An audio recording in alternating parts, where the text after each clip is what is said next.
소화불량에 시달리는 국내 환자가 61만 명을 넘어섰다고 합니다. 각종 스트레스에 속 편한 날이 없다는 얘기겠죠. 네, 이게 일시적인 증상이라면 다행이지만 건강을 위협하는 암의 신호라면 놓쳐서는 안 될 것 같습니다. 유독 한국인을 괴롭히는 암, 오늘은 위암에 대해서 자세히 알아볼 예정입니다. 위장관 외과 유승환 교수님과 함께합니다. 안녕하십니까? 네, 안녕하세요.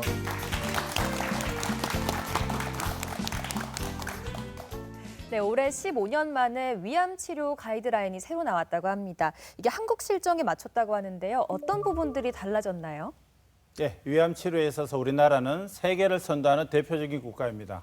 그렇지만 아쉽게도 말씀하신 대로 그전에 위암 치료 가이드라인은 15년 전에 나와서 새로이 만들어진 새로운 수술법이라든지 치료법을 다 포함하지는 못하고 있습니다. 이에 대한위암학회에서는 이번에 우리가 기술의 발전으로 인해서 수술법이 발달이 되고 그래서 내시경 수술이라든지 복강경 수술 그리고 항암화합요법이라든지 그런 새로운 수술법, 치료법들을 새로이 다 포용하는 새로 하는 위암 가이드라인을 만들었습니다.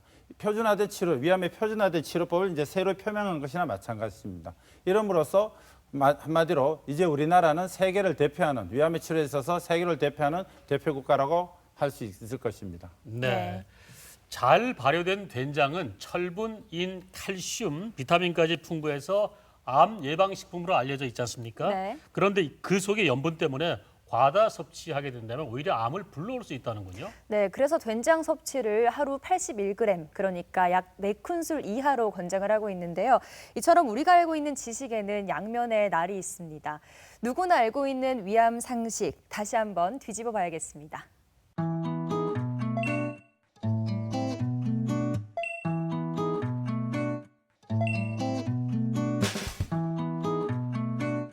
전문가의 선택, 위암에 대한 오해와 진실 OX로 체크해 보도록 하겠습니다. 먼저 첫 번째 질문입니다.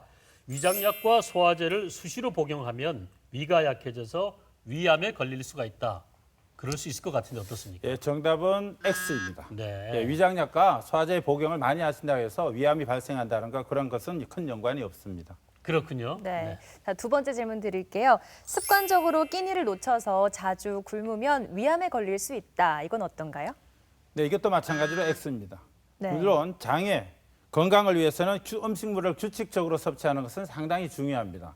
그렇지만 규칙적으로 섭취하지 않다고 해서 장의 기능의 손실은 갈 수 있겠지만 이것이 위암의 발생률을 높인다? 그것은 큰 연관이 없습니다. 네. 네. 위암에 대한 오해와 진실 알아보고 있는데요. 세 번째 질문 드리겠습니다. 만성 위염은 위암으로도 발전할 수가 있다. 어떻습니까? 네, 이것은 세모라고 말씀드릴 수 있을 것 네. 같습니다. 네. 물론 많은 분들이 걱정을 하십니다. 만성 위염이 있으면 위암으로 가는 것이 아니냐. 하나에 맞을 수도 있습니다. 만약 위염이 상당히 심해져서 위의 점막이 약해져서 혈관이 노출된다든지 위의 점막이 두꺼워져서 우둘투둘하게 된다면 이것은 위암으로 갈 수가 있습니다. 먼저 혈관이 노출되는 것을 만성 위축성 위염이라고 그러고 네. 그것이 더 진행이 돼서 위장의 점막이 소장의 점막으로 대치되는 것을 장상피 화생이랍니다. 이런 것들은 두 가지의 만성 위암 같은 경우는 위암으로 진행될 가능성이 많기 때문에 주기적으로 계속 내시경을 검진을 해야 되겠지만 한국인들이 대부분 갖고 있는 위염을 갖고 있다. 그래서 나는 위암으로 갈 거야. 이런 것은 큰 연관이 없다라고 생각하시면 됩니다. 네. 네. 자, 위암에 대한 오해들 풀어봤는데요.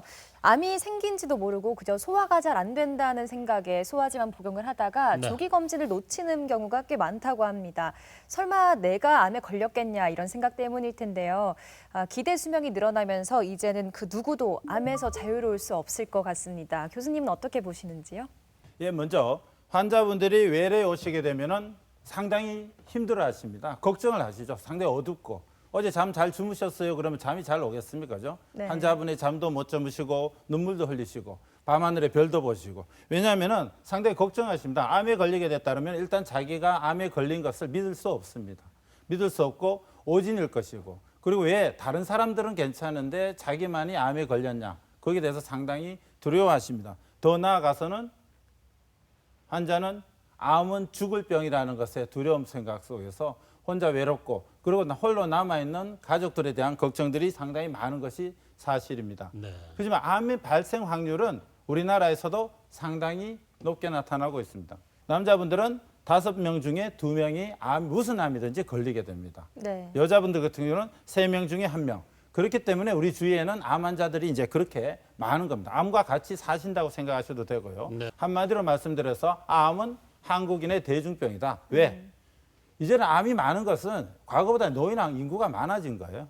과거에는 우리가 40세, 50세 되면 환자분들이 여러 가지 질병으로 했었지만은 이제는 70세, 80세, 90세. 그래 되다 보니까는 상당히 노인들의 연구에서도 암이 발생을 하게 되고 있고 생활 습관의 서구화로 인해서 대장암이라든지 유방암 같은 경우는 어떻게 보면은 서양에서 많이 생기던 것이 이제 우리나라에서 암 발생률이 이제 점차 높아지고 있습니다. 그리고 과거에는 암이 발생했는지도 모르고 그냥 돌아가실 분들이 모든 분들이 조금 안 좋으면은 진단을 한다든지 검사를 받는지 해서 이제는 암 발생률이 이제 높아졌다고 생각하시면 될 것입니다. 네. 의료 기술이 발달해서 생존율이 높다고 하지만 그래도 인류에게 가장 위험한 질환이 암이 아닌가 생각이 드는데 우리에게 불안감을 조성하는 이 암 어떤 질환인지 좀 자세하게 설명을 해주시죠. 예, 암이라는 거는 아시면 암세포입니다. 암세포는 정상세포가 있고 우리 위에 암 정상세포가 있는데 갑자기 암세포 덩어리가 하나 생긴 거예요. 이 정상세포를 이 암세포가 이제 밀어내는 겁니다. 정상세포 중에서 하나의 돌연변이 이상한 놈이 하나 생겨서 얘는 잘 자라요. 잘 자라고 침범도 잘하고 혈관이라든지 그리고 다른 데로 막 퍼져나가고 그래서 돌연변이 된 세포가 유전적으로 많이 더 커짐으로써 주위에 있는 것을 침범을 하게 돼서 암세포가 형성이 돼서 원래 기능을 가지고 있는 정상적인 자기 위의 정상세포가 자기 기능을 잃어버리게 되는 것이 암이라고 보시면 될 것입니다. 네. 그런데 우리나라 위암 치료 성적이 세계에서 최고라고 합니다. 네. 이 말은 즉 의료진들이 그만큼 노력할 수 있었던 게 우리나라 사람들이 그만큼 위암에 많이 노출되어 있기 때문인가 이런 생각이 드는데요. 실제로 그렇습니까? 예, 먼저 암에 대해서 말씀을 드리겠습니다. 위암이라는 것은 위암의 위내의 점막에서 생기는 겁니다. 위궤양하고 같은 겁니다. 점막에서 암세포가 조그만하게 표면을 해서 안으로 들어가는 겁니다. 주로 밑에 쪽으로 점막층, 점막 하층으로 침범을 하고 난 다음에 이 혈관 안에, 이 위벽 안에 있는 혈관이나 림파선을 따고 다른 데로 퍼져나가는 것이 위암이라고 말씀드릴 수 있습니다. 근데 우리나라는 세계 1위의 암 발생률입니다. 우리가 세계 1위가 뭐 삼성이나 뭐나 이런 것만 있는 것이 아니라 암 발생률도 세계 1위예요. 네. 특히 동아시아, 우리 중국, 일본, 한국 같은 경우에는 남자나 여자나 통틀어서 같이 위암의 발생률은 상당히 높습니다. 네. 그럼 이러한 원인은 뭐냐? 원인이 한 가지 같으면은 모르겠지만은 우리가 흔히 생각하기는 동아시아 쪽에서는 여러 가지 맵고 짜게 먹으면 좀 그렇다라는 거 하나의 원인일 수도 있습니다. 그렇지만 맵고 짜게 먹는 다른 나라도 마찬가지고 우리가 또 아주 고기를 태워 먹지 마라. 그리고 또 과음을 한다든지 스트레스라든지 요새같이 미세먼지가 많던 어떤 기후라든지 만약 위암의 원인이 한 가지라면 그것만 하지 않으면 암이 발생하지 않을 건데 한마디로 아주 복합적인 요인으로서 암이 발생하는 원인은 상당히 많다. 그렇기 때문에 우리가 암을 예방한다는 건 특히 위암을 예방한다는 것은 상당히 어렵다라고 지금 말씀을 드릴 수가 있습니다. 특히 그러면은 위암을 의심하는 증상이 딱 한 가지로 대표적인 것이 있다라면은 바로 발견을 쉽겠죠. 네. 우리가 속이 쓰리다든지 아니면 뭐 어디가 문제가 뭐 덩어리가 만져진다든지 그렇지만 그렇지 않다라는 거죠. 일반적으로 위암의 초기 증상은 여러분들과 제가 갖고 있는 증상과 똑같습니다. 더부룩하고 어디 속이 쓰리고 그죠? 뭔가 소화가 안 되는 것 같고 그런 것이 다 위암이 아니거든요. 그래서 위암이라는 것은 초기 증상은 다 똑같다. 그런데 이제 아주 진행이 됐을 때 암이 침범을 해서 심하게 돼서 음식물이 내려가는 식도, 십이장으로 내려가는 것을 막아버린다든지 출혈이 있다든지 살이 빠진다든지 그러게 되면 암을 진단할 수 있겠지만 그때는 벌써 아주 진행이 돼서 그때는 치료를 하든지 그런 것들이 이제 상당히 어렵다. 한마디로 말해서 암의 증상은 특이 증상이 없고 모호하다. 그렇게 말씀드릴 수 있습니다. 위암의 발병과 증상까지 알아봤는데요. 예전에는 중장년층에게 주로 위암이 발생했었는데 요즘은 20대 젊은 층까지 늘고 있어서 걱정이라고 하는데요. 젊은 청년들에게 생기는 위암은 특히 더 위험하다고 하는데 어떻습니까? 예, 맞습니다. 앞서 설명드린 대로 암은 중장년층에서 많이 생깁니다. 50세, 60세 넘어가야 많이 생기는데 이때는 뭔가 하면은 암세포가 이제 하나의 덩어리를 형성해서 아까 말씀드린 궤양을 해서 만들어가는 겁니다. 그렇지만 젊은 사람에서 생기는 암들은 이런 덩어리가 생긴 것이 아니라 작은 세포 하나하나가 독립적으로 파고 들어갑니다. 우리가 미만성 위암이라고 합니다. 네. 미만이라는 건 흩어졌다라는 얘기인데요. 작은 세포가 위 벽 내로 침범을 하면서 흩어져 버리기 때문에 증상을 발견하기가 상당히 쉽지가 않습니다. 뭉쳐버리면 하나의 궤양이라든지 덩어리가 만져질 건데, 그래서 침범을 해서 또 혈관이라든지 주위의 림파선으로 잘 퍼져나갑니다. 그래서 점막 하층을 타고 퍼져나가 버리기 때문에 일단 발견하기 어렵습니다. 발견해도 증상이 처음에는 나타나지가 않습니다. 증상이 나타났다고 했을 때는 벌써 3기나 4기 상당히 진행될 경우가 많습니다. 그래서 또 이런 분들은 유전적인 요인도 있다라고 지금 얘기들은 하고 있습니다. 근데 어떤 유전이 어떤 것이니까 딱 하나 명확히 밝혀진 것은 아니고 또 하나의 에스트로겐이라든지 그런 호르몬의 역할도 있다라고 해서 특히 이런 젊은 층에서 생기는 것은 젊은 여성에서 생기는 암들은 상당히 심하고 마고 그런 경우가 있습니다. 저도 개인적으로는 고등학생이었습니다. 아주 앳된 고등학교 1학년이었는데 속이 쓰리다고 왔는데 벌써 다 퍼졌어요. 네. 네. 제가 수술도 할 수 없는 정도가 돼서 결국은 그 친구 이제 항암 치료를 하고 그렇게 했지만 그렇습니다. 그래서 이런 것들을 예방할 수 있는 것도 아니고 증상을 봐서 발견할 수도 있는 것도 아니고 그래서 젊은 층이라도 우리가 40세 밑으로 이제 우리가 내시경 검진을 하고 하지만 자기가 속이 쓰리고 좀 안 좋다. 그렇다라고 하면은 내시경 검사를 하는 것을 주저하지 말고 바로 해보는 것이 상당히 중요할 것 같습니다. 네. 뚜렷한 증상이 없다고 하니까 조금 더 무섭게 느껴지기도 네. 합니다. 자, 한두 가지가 아니라 여러 가지 원인이 있다고 이미 설명을 해주셨는데요. 그중에서도 헬리코박터 파일로리균, 이게 세계보건기구에서 1급 발암물질이라고 지정도 했다고 하는데요.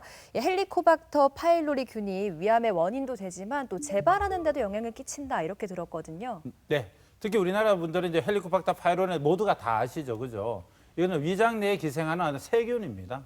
이걸 박멸하기 위해서는 이제 항생제를 써야 되는데요. 위 점막과 점액 사이에 기생하는 것인데, 그런데 이것은 우리나라 같은 경우는 발병률이 상당히 높습니다.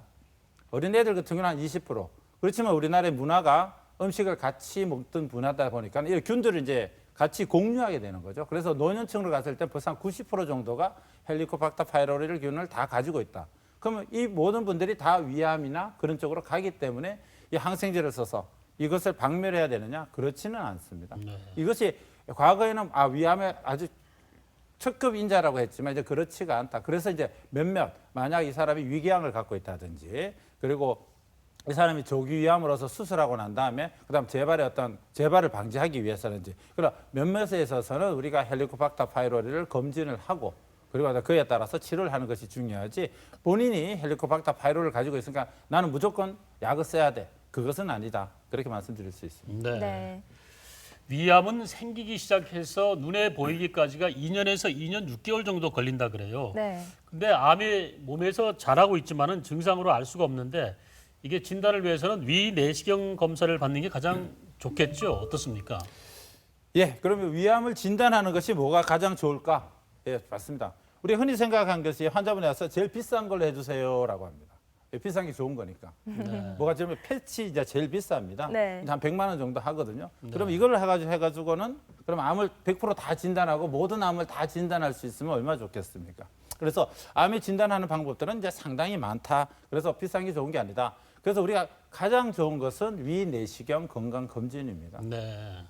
미국 같은 경우는 힘들지만 우리나라 같은 경우는 아주 쉽게 접할 수 있죠. 그죠? 우리나라의 소화기내과 선생님들은 상당히 실력이 좋습니다. 왜 이것이 제일 중요한가 하면은 내시경으로 들어가서 이제 직접 보고 가장 중요한 건 확진입니다. 확진이라는 거는 이제 조직 검사를 떼서 세포를 봐서 암 세포가 있느냐 없느냐를 보는 것인데요. 그래서 직접 떼서 직접 아까 말씀드린 점막에 발생하는 그 위암을 직접 조직을 뜯을 수 있는 것이 가장 좋은 것이다. 그래서 확진과 조기암의 진단. 그래서 암이 증상이 없다든지 표시가 안 나는 것들도 색깔의 변화만 보더라도 우리가 내시경에 하는 원장님들은 발견해 있습니다. 저도 깜짝 놀래요.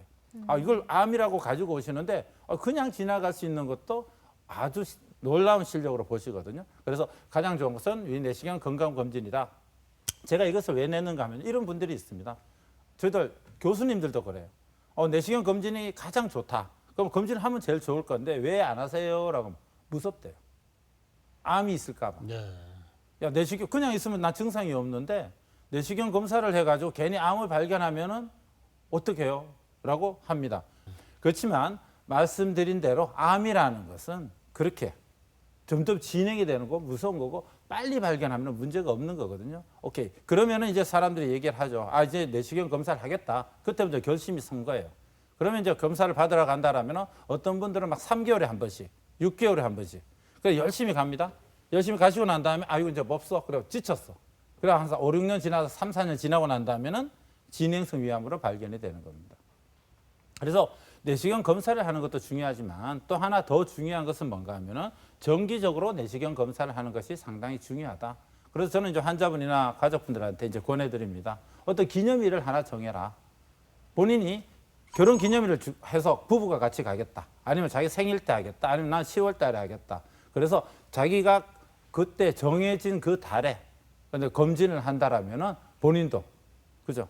그래서 만약 암은 다 걸릴 수 있습니다. 앞서 말씀드린 대로 3분의 1, 5분의 2가 암에 걸리지만 암에 안 걸리는 건 어쩔 수가 없습니다. 그렇지만 암에 걸리더라도 내시경을 하게 되면은 진행성 위암이나 조기를 빨리 해서 암으로 죽지는 않는다. 이거는 제가 말씀드릴 수 있습니다. 네. 자, 이렇게 위암의 경우에 내시경 검사를 통해서 조기에 발견이 되면 완치 가능성이 90% 이상이 된다고 합니다. 조기에는 조금 안심해도 되지 않을까 싶은데요. 점차 시간이 가면서 긴장이 필요하겠죠. 조기와 이후 병기들 어떤 식으로 구분이 가능한지 설명해 주시겠어요? 예, 암이 이제 몇 개냐 이게 상당히 궁금하시죠, 그죠? 그냥 환자분이 오십니다. 오셔가지고 아 선생님 제 암이 몇 개입니까? 요. 근데 수술하기 전에는 암의 기수는 모릅니다. 몇 개라는 건. 수술하고 난 다음에 그 조직 검사를 가지고 몇 개라고 하거든요. 그래서 그런 말씀을 들어보셨을 거예요. 조기 위암이다, 진행성 위암이다. 왜냐하면 조기 위암이라는 것은 암이 점막층이나 점막 하층까지 침범한 거고 진행성 위암이라는 건 더 침범해서 근육이나 장막층까지 침범한 겁니다. 이거는 내시경이라든지 CT라든지 그걸로 벌써 이제 구분을 할 수가 있어요. 많은 경험에서. 그래서 내시경적 유관적 분류라는 것은 조기 위암이냐 진행성 위암이냐는 수술하기 전에 우리가 형태로 봐서 조기 위암이다, 진행성 위암이다. 그리고 또 다른 어떤 진단을 하는 것은 그럼 깊이가 중요하고 주변에 있는 이파선이 전이가 있느냐, 간으로 전이가 갔느냐 다른 것들을 보게 되는 거죠. 그걸 통해서 임상적으로 이제 진단을 해서 아 이분은 조기 위암인데 다른 조직에 크게 퍼져 나간 것 같지 않다. 그러면 이제 치료 방법인데 왜냐하면 과거 같으면 무조건 이제 뒤에도 제가 설명을 드릴 건데 다 개복 수술하는데 수술 크게 하던 것들을 거기에 이제 맞춤형 진료를 하게 되는 겁니다. 그래서 수술 전에 진단을 하고 진행 정도를 보는 것은 앞으로 치료 방향을 정하는 데 있어서 중요한 것이다. 그럼 앞서 말씀드린 대로 병기를 결정한다. 몇 개예요? 하는 것은 이제 수술하고 난 다음에 이제 정해지는 겁니다. 수술하고 난 다음에 암의 침범 정도, 이건 이제 현미경으로 조직이 나오니까 현미경으로 보게 되죠. 봐서 아, 암이 어느 정도까지 침범을 했더라. 그러니까 수술하면서 림프절들을 다 제거를 하고 난 다음에 전체 림프절 중에서 몇 개가 전이가 갔더라. 그러니까 다른 장기에 전이가 있더라 없더라 해서 이것을 조합해서 최종적으로 환자분은 몇 개입니다 이렇게 나옵니다. 그래서 우리나라에서는 몇 개 이상은 뭐 항암 치료를 하자, 뭐 하자, 항암 치료 없이 살아갈 수 있다라고 하는 것이 이것이 이제 우리가 위암을 분류하고 이제 그런 기준이 되겠습니다.